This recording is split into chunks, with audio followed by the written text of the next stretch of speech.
நாட்டில் ஊருப்பட்ட அதாவது ஏராளமான தருதலைகள் இருக்குது. அதுலேயும் ஒவ்வொரு ஊருக்கும் அந்த உருப்படாத சிறுதல் இருக்குது. அவர்களை பார்த்தால் தாங்களாம் பெரிய சண்டியன், தாங்களாம் பெரிய உருளி, தாங்களாம் பெரிய வெட்டி பிடுங்குறா, தாங்கள் சொன்னால் தான் கேட்கணும். அது அது என்ன என்ன விஷயமாக இருந்தாலும் சரி, தாங்கள் சொல்கிறதான் சட்டம், தாங்கள் யாருக்கும் அடிச்சுட்டு போயினோம், இல்லாட்ட சேட்டை விட்டுட்டு போயினோம், அது திருப்பி கேட்கக்கூடாதுன்னு சில தருதலைகள் இருக்குது. இந்த இதில் பார்த்தா இந்த 2009ஆம் ஆண்டுக்கு பிறகு பிறந்த ஆக்கள், 2009ஆம் ஆண்டுக்கு முதல் என்ன நடந்தது, 2009ஆம் ஆண்டுக்கு முதல் எவ்வாறு எங்களுடைய வடகிழக்கு தமிழினம் இளைஞர்கள், யுவதிகள், பெரியவர்கள் கட்டுக்கோப்பாக இருந்தார்கள். தமிழர்கள் என்றால் யாரு, தமிழினம் என்றால் என்ன, அவர்களுக்கு ஒரு அரசு இருக்கும்போது அது எவ்வாறான கலாச்சாரமான ஒரு ஒழுக்கமான ஒரு அரசாக மக்களாக இருந்தார்கள் என்று சொல்லி இந்த 2009ஆம் ஆண்டுக்கு பிறகு பிறந்த இந்த தருதலைகளுக்கு, அதாவது இப்படி கலாச்சார சீர்கேடில் ஈடுபடுகிற தருதலைகளுக்கு தெரியாது. இவர்களை நம்பியும் சில பெற்றோர்கள் தங்களுடைய பிள்ளைகளை கொடுக்கிறார்கள். சில பெண்கள் பெற்றோர்களுக்கு தெரியாமல் பெற்றோர்களுடைய சொல்லையும் மீறி இந்த குடிகாரர்கள் மது போதைக்கு அடிமையான இந்த தருதலைகளை நம்பியும் சில பெண்கள் செல்கிறார்கள். அவ்வாறு சென்று அதிகளவான பெண்கள் தங்களுடைய வாழ்க்கை இழந்திருக்கிறார்கள். இவர் தன்னுடைய 1 வயது குழந்தைக்கு தன்னுடைய உடலில் இருக்கின்ற காயத்தில் இருந்த அந்த அடுக்கை எடுத்து வலுக்கட்டாயமாக தீர்த்தி இருக்கிறார். இந்த இளவயது திருமணத்தை தடுக்க வேண்டும். அதிகளவு இளவயது திருமணம் நடைபெறுவதற்கான காரணம் போதைப் பொருளுக்கு அடிமையான சிறுவர்கள், இளைஞர்கள் தான் இந்த திருமணத்தை ஆர்வமாக மேற்கொள்கிறார். அனைவருக்கும் வணக்கம். நான் மரியசீலன் திலாக்ஸ். இந்த நாட்டில் ஊருப்பட்ட அதாவது ஏராளமான தருதலைகள் இருக்குது. அதுலேயும் ஒவ்வொரு ஊருக்கும் அந்த உருப்படாத சிறுதல் இருக்குது.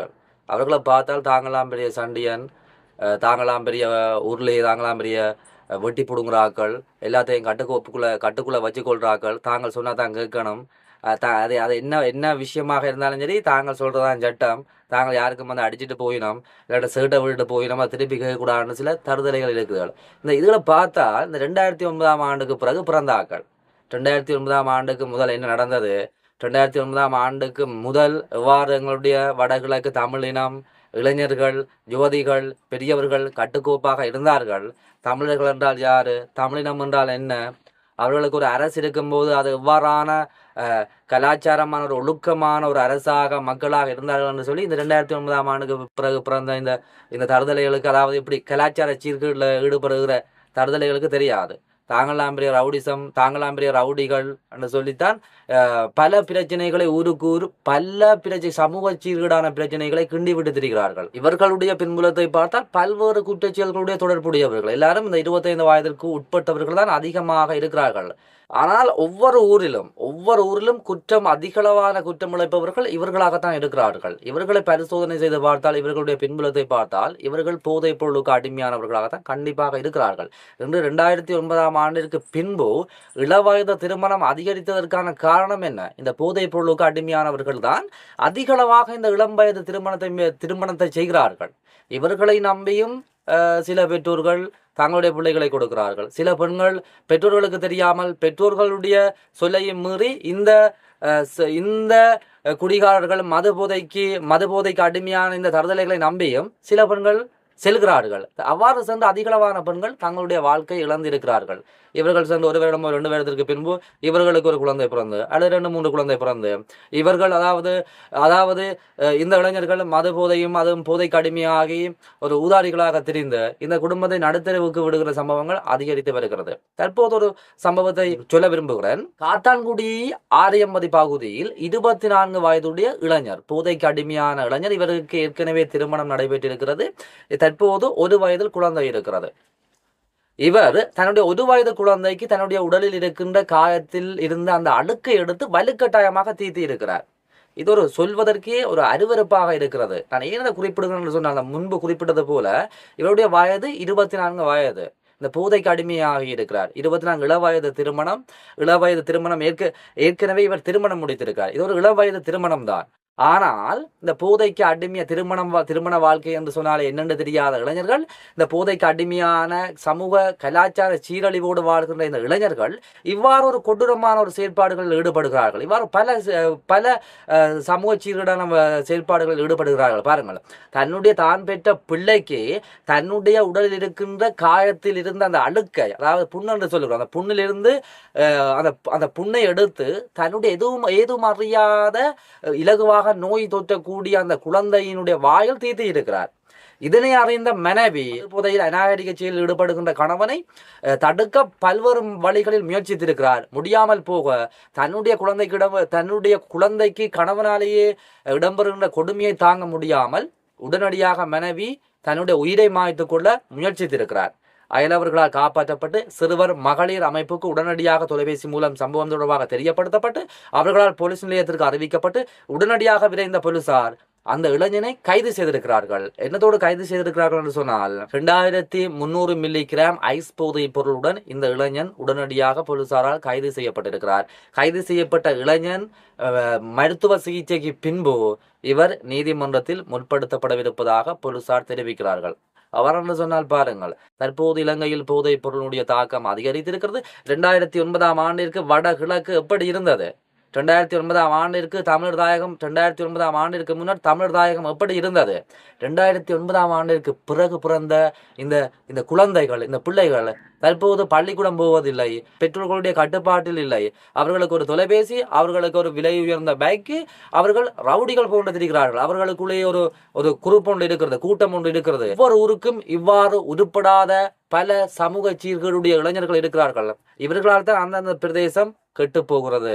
இவர்களால் தான் அந்தந்த பிரதேசம் பொது வழியில் அவமானப்படுவதற்கு காரணமாகவும் இவர்கள்தான் இருக்கிறார்கள். ஆகவே நான் மிக முக்கியமான விடயத்தை குறிப்பிடுகிறேன். இந்த இளவயது திருமணத்தை தடுக்க வேண்டும். அதிகளவு இளவயது திருமணம் நடைபெறுவதற்கான காரணம் போதைப் பொருளுக்கு அடிமையான சிறுவர்கள், இளைஞர்கள் தான் இந்த திருமணத்தை ஆர்வமாக மேற்கொள்கிறார்கள். ஏனென்று சொன்னால் அவர்களுக்கு வாழ்க்கை என்றாலே என்னென்று தெரியாது, குடும்ப கஷ்டம், எதிர்கால வாழ்க்கை என்றாலே என்னென்று தெரியாது. அவர்கள் போதைப் பொருளுக்கு அடிமையாகி எல்லாத்தையும் மெய்மறந்து அவர்கள் திருமணத்தை முடிக்கிறார்கள். இவர்களையும் நம்பி இந்த போதைப் பொருளுக்கு அடிமையாகி உண்மையிலேயே இவர்களுக்கு பொறுப்பேற்று தெரிகின்ற இந்த இளைஞர்களை நம்பியும் அதிகளவான பெற்றோர்கள் தங்களுடைய பெண் பிள்ளைகளை கொடுக்கிறார்கள். அதே போன்று பெற்றோர்களுடைய சொல்லையும் மீறி அதிகளவான பெண்கள் இந்த போதைப் பொருளுக்கு இந்த காவலிகளாக தெரிகிற இவர்களுக்கு பின்னால் தெரிந்து தங்களுடைய வாழ்க்கையை இழந்திருக்கிறார்கள். இதுதான் வரலாறு. ஆகவே இலங்கையில் அதிகளவான போதைப் பொருளின் தாக்கம் அதிகரித்துக் கொண்டிருக்கிறது. உங்களுக்கு தெரியும், நல்லவர்களாக வேடம் போடுபவர்கள் தான் இந்த நாட்டை கெடுத்துக் கொண்டிருக்கிறார்கள். ஒரு நாட்டின் குடிமக்களை அதாவது தவறான வழிக்கு செல்லும் தன்னுடைய மக்களை நல்ல போதனையை போதித்து காப்பாற்ற வேண்டிய மதகுருமாரே, பிக்குமாரே தற்போது நாட்டை தன்னுடைய மக்களை அழிக்கின்ற கேவலமான செயற்பாடுகளில் ஈடுபட்டிருக்கிறார்கள். அதன் ஒரு பகுதியாகத்தான் அன்று விமான நிலையத்தில் 23 பிக்குகள் போதைப் பொருளுடன் கைது செய்யப்பட்ட தற்போது சிறையில் இருக்கிறார்கள். அவர்கள் போதைப் பொருள் பாவித்ததும் உறுதி செய்யப்பட்டிருக்கிறது. ஆகவே குறிப்பாக நாங்கள் சொல்ல போனால் வடகிழக்கை காப்பாற்ற வேண்டும். 2009 ஆண்டிற்கு முன்னர் எவ்வாறு எங்களுடைய தமிழினம் இருந்தது, அதற்கு ஒரு அரசு எவ்வாறு இருந்தது, எவ்வாறான சட்டங்கள் எவ்வாறு கட்டுக்கோப்பாக இருந்தது, எவ்வாறு ஒழுக்கமாக இருந்தது என்று இந்த 2009 ஆண்டிற்கு பிறகு பிறந்த வாளுகளுக்கு தெரியாது. அவர்கள்தான் தற்போது ரவுடிகள் போன்று தெரிகிறார்கள். இளவயது திருமணத்தை மேற்கொண்டு தாங்கள் அழிந்து போகிறது காணாமல் தங்களை நம்பி வருகின்ற பெண்ணையும் அழைத்து அவர்களுக்கு பிறக்கின்ற குழந்தைகளையும் அழைத்து இவ்வாறு ஊதாடிகளாக தெரிகிறார்கள். இந்த விடயத்தை ஏன் வெளிக்கொண்டு வருகிறேன் என்று சொன்னால், போதைப் பொருளுக்கு அடிமையான ஒரு இளைஞனால் ஒருதனால் என்னவும் செய்ய முடியும். அடியில் இருக்கிறது அம்மாவென்றும் தெரியாது, அவனுக்கு குழந்தை தன்னுடைய பெண் பிள்ளை என்றும் தெரியாது, மனைவி என்றும் தெரியாது. போதைப் பொருளுக்கு அடிமையாகி விட்டால் அவனுக்கு எதுவுமே தெரியாது. சமூக சீர்கேடான செய்யக்கூடாத சில விஷயங்களையும் செய்ய தூண்டும். நீங்கள் அதிகளவான இந்த இலங்கையில் நடந்த சம்பவம் தான் அதிகளவான செய்திகளை பார்த்திருப்பீர்கள். பெற்ற தந்தையே பெற்ற பிள்ளையை பாலியல் துஷ்பிரயோகம் செய்த சம்பவங்கள் இடம்பெற்றிருக்கிறது. இதில் அதிகளவானது மது போதை, அதாவது போதைக்கு அடிமையான தந்தையால் தான் இடம்பெற்றிருக்கிறது. ஆகவே தயவு செய்து இவ்வாறு இந்த கீழ்த்தரமான போதைப் பொருளுக்கு அடிமையான ஒரு 24 வயதுடைய இளைஞன் இளவயதில் திருமணம் முடித்தது மட்டுமன்றி அதாவது தன்னுடைய ஒரு வயது குழந்தைக்கு தன்னுடைய புண்ணை எடுத்து தீர்த்தி இருக்கிறார். இது ஒரு கேவலங்கட்ட செயல். இவ்வாறு இந்த பொறுப்பற்று குடித்து திரிகிற ஆண்கள், குடும்ப ஆண்கள் இவ்வாறான கேவலமான செயல்களில் ஈடுபடக்கூடாது. இந்த விடயங்களை பார்த்தாவது நீங்கள் திருந்திக் கொள்ள வேண்டும் என்பதற்காகத்தான் இந்த செய்தியை வெளியில் கொண்டு வருகிறோம்.